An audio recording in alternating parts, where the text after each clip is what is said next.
नमस्ते. खेळातून शिकूयाच्या या नवीन व्हिडिओमध्ये आपले स्वागत. आजच्या व्हिडिओमध्ये आपण मुलांच्या भावनिक विकासाला चालना देत हताश वाटणे ही भावना समजण्यास आणि ओळखण्यास मदत करू. वेगवेगळ्या भावना समजून घेणे, त्या ओळखणे, त्या कधी जाणवतात आणि त्या भावना अनुभवताना आपल्या शरीराला कसे वाटते हे जाणून घेणे खूप महत्त्वाचे आहे. यामुळे मुले स्वतःला आणि इतरांना चांगल्या प्रकारे जाणून घेऊ शकतील.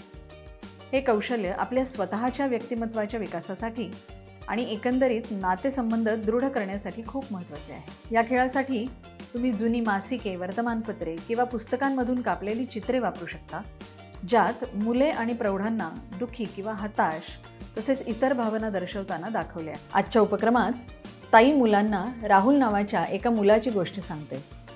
राहुल हा त्या मुलांसारखा एक मुलगा आहे ज्याला चित्रकलेची आवड आहे. राहुलने त्याची मैत्रीण मीनालाही एकत्र मिळून चित्र रंगवायला घरी बोलावले. दोघांनी आपापली चित्रे तयार केली आणि एकमेकांना दाखवली. मात्र मीनाचे पेंटिंग त्याच्यापेक्षा खूपच चांगले असल्याचे राहुलला वाटले. त्याने पुन्हा प्रयत्न केले, पण तरीही मीनाचे चित्र त्याला छान दिसत होते. खूप वेळेला प्रयत्न करूनही चित्र न जमल्याने तो निराश झाला होता. निराश म्हणजे काय हे मुले ताईला विचारून समजून घेतात.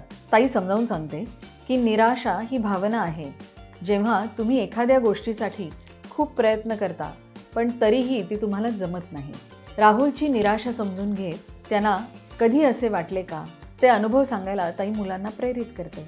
छान आहे ना हा खेळ?